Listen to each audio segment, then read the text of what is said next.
Hi, welcome to It's Your Health. I'm Dr. Rick Duplantis, and tonight we're doing a follow-up on the program on Alzheimer's. I had a few people write in questions about the program we ran last week, and such an important topic that I thought I would come back and address these questions here and answer them for the people who wrote in these particular questions of Alzheimer's. The disease, to recap somewhat on Alzheimer's, it's a neurodegenerative disease that causes destruction of the brain over time, affecting the brain's ability to function. It affects memory.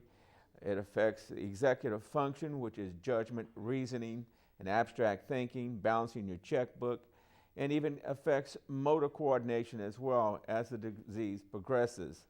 I've got a few questions. Let me go to one of these questions now from one of my viewers. What specific lifestyle changes will aid in the prevention of Alzheimer's disease? You know, Alzheimer's disease is about damage to the nerve cells. The brain cells will die. It's about the plasticity of the brain, the synaptic connections, the wiring between one brain cell to the other. We call the synapse. You know, the decrease in those synaptic connections causes a loss of memory. The Alzheimer's disease is a very progressive disease. There's a protein called beta amyloid that causes plaquing to occur. It's a sticky protein that adheres to the outside of the brain cells. Internally in the cell itself, you have these neurofibrillary tangles made up of a tau protein, and they as well bring about a great destruction to the brain itself. We're talking about lifestyle changes and how we can improve or prevent Alzheimer's. It involves exercising. You want to exercise at least a 20-minute walk, a brisk walk, 3 or 4 times a week was definitely very effective. Of course, before you embark on any exercise program, you should check with your physician to make sure that you are able to exercise. But you start off gradually, and you add to that time to where you are able to walk 30 minutes a day.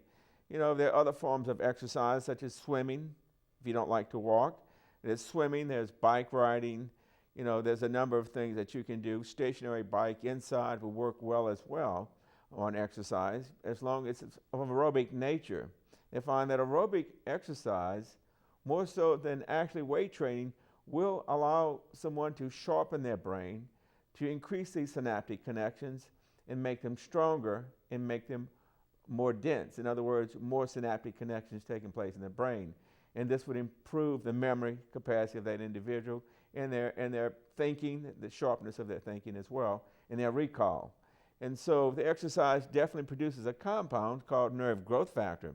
This factor works on the synaptic connections. Like I said, the synapse, the word means it's a connection between two brain cells. It's the way these brain cells will communicate one with another. Okay, and so the exercise helps to produce this compound nerve growth factor, which strengthens these connections, these synaptic connections between each brain cell, and thus making the memory much stronger, making the recall a lot easier for the same information. So that's one step of it. The second aspect of it, and also exercise, is anti-inflammatory. Alzheimer's is about an inflammatory process. And that's one aspect of it. So, we have to be careful there that, we address that too. And from the inflammation standpoint, exercise, when you do aerobic exercises, your joints don't hurt after you exercise because you've reduced the inflammation in your body generally. Okay, when you sleep, people don't think that sleep or would consider that sleep as a lifestyle change, but sleep is. And getting 7 to 8 hours sleep will help the brain function a lot better. Your memory will improve and be a lot stronger. It's when we sleep that we have our short-term memory undergoes a process called consolidation in the hippocampus, where memories are stored into what we call long-term memory. And this takes place, of course, when we sleep. So it's very important to get 7 to 8 hours of sleep each night. And this way, the brain can rejuvenate itself, and this inflammation as well can be calmed down, because sleep helps to cut down on this inflammatory process in the brain. The more sleep we get, the less inflammation we have in the brain. And there is a relationship to the amount of sleep we get to obesity. Individuals that do not get 7 to 8 hours of sleep at night or have a tendency to eat more, to be more obese. So that's the second factor, that centralized obesity is a risk factor for Alzheimer's. So you're addressing multiple things in lifestyle on this particular aspect of it. So lifestyle changes to prevent Alzheimer's disease is a very important concept. And it's exercise, and it's getting proper rest and proper sleep. Okay, so I hope you understand that point. Another question that they have is, what role does diet play in Alzheimer's? You know, I guess when it comes to the function of the brain, you know, you don't really think of diet playing a role, but it does. Going back to the process of many neurologists now feel that the whole process of Alzheimer's is about inflammation. It's about communication between one brain cell and another. So we have a decrease in the transmission of thoughts and ideas from one part of the brain to the other. In other words, the communication between the brain cells are much slower as a result. And they're impeded by this amyloid beta plaquing and this neurofibrillary tangles that occur inside the cell itself. So the diet is important.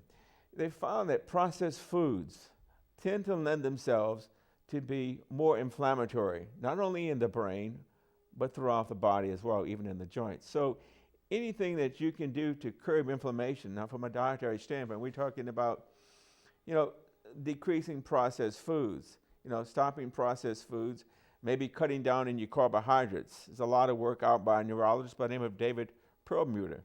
Now he's come out with work that says that, you know, gluten-type products cause inflammation in the brain, your grain products. These produce a great deal of inflammation. And as a result of it, you know, you have inflammation in the brain, and you have a decrease in memory in the brain as well as a result of the same process. And the next question goes on to, what role does the male and female hormone play in Alzheimer's? Well, I had addressed this, I think, in the last program, but there's a consensus that we have receptor sites in the brain for the testosterone for the male and for estrogen and progesterone in the female. And it's very important that, you know, if you have low testosterone or low estrogen after menopause in females and andropause in men, that maybe this is something that if you want to address your memory issues or sharpen your memory, that, you know, you might want to talk to your doctor about hormone replacement. For men, about the age of 49, 50. For women, about the same age, perimenopausal age, they can start replacing the hormone at that time. Don't wait till you're 65 to bring in the hormones. Start early so you can preserve your memory as well. And that's another factor of, we want to address the Alzheimer's condition and situation from a lot of different standpoints. And you'll find that, you know, when you address several at one time, you have a better chance of restoring your memory and also keeping your memory sharper and staving off the Alzheimer's condition. Another question, a viewer writes in and says, you know, what role does food play specifically, or specific superfoods? And so we do have some foods that are considered superfoods. And I think I spoke about green tea last time. The polyphenols in green tea, the catechins, are very powerful and exert a very, very strong effect on preventing the buildup of this amyloid beta protein. It also has an ability to even degrade the process of this amyloid plaque formation to some extent. And in the third aspect of the green tea as a superfood, it has the ability to produce new brain cells, as does exercise. Exercise does the same thing. It has that brain nerve growth factor that makes these connections between the brain cells much stronger, but it also enables new brain cells through neurogenesis, new brain cell production, and these brain cells come in and they make the memory much sharper and also stave off the symptoms of Alzheimer's disease itself. And so these are very important. Another superfood would be blueberries. You know, blueberries, it's a very, very, very high antioxidant nutrient ratio. It's one of the most powerful antioxidants we have in the berry family. The acai berry is the only one more powerful than the blueberry, but then the blueberry would be the second most, I guess you could say, powerful antioxidant compound that we can take in. And it is very good for enhancing cognitive function. And it's all about prevention. You know, you want to address these issues 20 years before you begin with any symptoms, because the brain starts changing in the Alzheimer's patient 20 to 30 years before they even have the first symptom of memory loss. So now is the time to address a preventative program for Alzheimer's, not after you have it. There's been a study where you can reverse dementia even once it starts, but it's easier if you are doing preventative measures before you have any symptoms, thereby maintaining your memory and keeping your memory sharp. So these are tips to help you with that. As far as nutrients, what nutrients play a role in memory loss or preventing memory loss? I think the question is, you know, we have a couple compounds. One of them, MIT did a great deal of research on a compound called magnesium threonate. And this magnesium compound has the ability to cross the blood-brain barrier, which is very important, more so than magnesium citrate. So this magnesium threonate is very important in that compound, where it increases the density of the synaptic connections. It makes these synaptic connections very, very powerful and very strong, thereby maintaining the memory between the communication between one cell to another, thereby enhancing your memory as well. I've got a picture here of a normal brain, and then also the brain below is an Alzheimer's brain, and you can see that there's a difference in one brain to the other. You see the fullness in the MRI shot of the upper brain, and then below that, the C and D frame, you see the brain has these, looks like holes that's smaller, and then also you see on the right side of it, and the screen D, that you see, you know, lesser activity in the brain as well, as we can see from this slide. Okay, you want to give me another slide? And this is a brain showing the Alzheimer's disease. You can see the area that in pink that the process has started in this particular slide, how it's affecting the brain. And okay, here we have the shots. These are PET scans, and it shows an Alzheimer's disease patient, and then it shows a normal amyloid positive plaques here, and then it shows the negative slide here. And these are different, here are different, of course, pictures again of the human brain, PET scans that are done.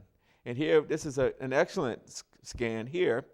It shows a normal brain, its dimensions, and compared to the Alzheimer's and disease brain. And as you can see, you know, from the normal side to the Alzheimer's disease side, the drastic change in the brain, the actual shrinking of the brain itself, which, you know, this is a very good example of Alzheimer's in this particular slide. I want to talk about some more about the nutrients of that help support brain function. And the omega-3s, the DHA component of omega-3, is thought to lend itself to increasing memory and helping the memory process as well, and making the brain stronger and preventing the cognitive problems that we may have. I think it's a very important nutrient. They give it to people with ADHD, ADD, and it seems to help them as well. So, you know, taking fish oil, omega-3 fish oil, and what they've learned over time is what's good for the heart is good for the brain. The same diet, the Mediterranean diet that you would go on for the heart, which is heart-healthy diet, you know, is because it's an anti-inflammatory diet and it's low in cholesterol. Well, the same factor for the brain. It's an anti-inflammatory diet. It affects the brain, improves the brain health, and also improves the cardiovascular health. And across the board, as we look at the things, heart disease, an inflammatory process in the vascular system itself, the brain, as well, as mentioned earlier on, is an inflammatory process. And so when you address that issue in the disease itself, and when you also address the issue of the neurotransmitter acetylcholine by using the drugs donepezil, which is Aricept, when you bring in concert all these things together, it's a five-prong approach. You're working on decreasing the inflammation, you're working on increasing the neurotransmitter production so that you have better communication through the brain cells themselves, increasing memory, making your memory a lot stronger and a lot sharper. When you're getting exercise, you're producing more brain cells, and you're strengthening these synaptic connections. When you bring in the compound called magnesium trionate, this also helps to increase the strength and the density of these synaptic connections. The brain is about plasticity, the ability to repair, the ability to lay down more synaptic connections in the brain itself. So, we lend ourselves to increasing our brain plasticity through exercise, through the anti-inflammatory diet of avoiding processed foods, low starches in the diet, curbing the gluten in your diet as well can improve your memory through decreasing the inflammation in the brain and in the heart as well. And all of these things go to improve your overall health at the same time. The same things that you're doing for the brain and the heart will give you better general health. So following any of these health tips will definitely enhance your health. And this is what this is all about. Trying to give you a little bit of power and a little bit of control over your own health and make you an active participant in taking care of yourself. Exercise, getting adequate sleep, eating a good healthy diet with lots of vegetables, nutrient-dense nutrition, and, your lifestyle being that, you're taking care of yourself and you're staying away from those things that, smoking, that can cause effect on memory and cause effect on your cardiovascular system as well. So, when you're eating healthy in general, when you're doing all these healthy lifestyle practices to take care of yourself overall, you are preventing Alzheimer's. You have some control there, and you can address these issues by your lifestyle, by the healthy diet that you eat, and just to keep it in perspective, you can be in the driver's seat of your health, and this is what this is about, to give you information, to start doing these things. There's no harm in drinking green tea, and it's going to protect you against Alzheimer's. There's no harm in eating blueberries and strawberries. They are very strong cognitive enhancing foods, superfoods that we can take in. And of course, exercise is going to make you look better. You're going to feel better after exercise. You're going to lose weight, and all of these things equal to a stronger brain and a stronger heart as well. And this is what's important, giving you the tools, giving you the information to take care of yourself from day to day. And like I said, it's your health. You have to be responsible for it. Your physician can do so much. He can give you the proper medication that you need. But the other side of the scale is getting adequate sleep, challenging your brain each and every day is very, very important. You want to engage your brain in thinking, reading, and maybe different hobbies that you may take up that force you to learn something new, and thereby challenging your brain and bringing in more brain cells into orchestrating and in concert with the other brain cells in thinking and in memory, thereby making sure that you have a strong memory. This will give you a strong memory by incorporating these things into your lifestyle on a day-to-day basis. These are the things that will preserve your brain. There was a study done at UCLA at an Alzheimer's Research Center, and this was done by Dr. Dale Bredson. The research involved 10 people with dementia. They addressed 5 things at one time with these people. They addressed lifestyle by making them sleep 8 hours a night. They made them exercise 3 or 4 times a week. They had them refrain from processed and starchy foods and go on a low-carb diet. They also had them eat the superfoods that we talked about, and the omega-3 fish oil as well, and also eating fish and eating lots of nuts, which contain omega-3 as well, the good fats for us. and they had these people do meditation. You know, stress is a big factor in destroying brain cells, and the meditation helped them. The meditation helped them relax. It decreased the amount of cortisol, which is very neurotoxic. It causes death to brain cells over a long period of time. And so they had the people do a relaxation type of exercise each and every day for about an hour. And it can be meditation, or it can be something easy enough to listen to easy listening music, classical music, which would help the person to relax. So all these factors kind of give the person an edge on their cognitive abilities. At the end of this study, at the end of 8 weeks, the 10 people who had memory issues, who had some sort of dementia issue, one or another, 9 out of those 10 people were able to reverse these cognitive problems, these memory problems that they had in this study, through exercise, through modifying their diet, through the relaxation type of exercises, through meditation, listening to classical music, and then, also bringing in these superfoods, drinking green tea and taking in blueberries and eating strawberries as well. And these people went on this type of program for about 8 weeks. It was carried out at UCLA Medical School. Out of the 10, the 9 had reversed it. So I think that gives us hope. This study sheds a lot of light. Now, it wasn't large numbers, and it certainly will be needed to be reproduced again. We need to do this again with larger numbers to make sure to see if we can come up with the same results. But it's pretty remarkable when 9 out of 10 people with dementia are able to, on their own, reverse their dementia problem. And their memories improved, their cognitive abilities are greatly improved over time, a short period of time, over 8 weeks. So, these are things to think about. I hope answering these questions that the viewers had. I've gotten several emails from viewers on this topic. I wanted to address them. I wanted to come back and give a full explanation. I hope I've been successful in giving you a few more pearls of knowledge regarding Alzheimer's disease here.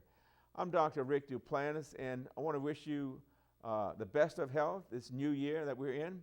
I hope that you are staying fast with your health improvement goals and desires for 2015. And we want to wish you a very pleasant evening. Have a good evening, good night. God bless you.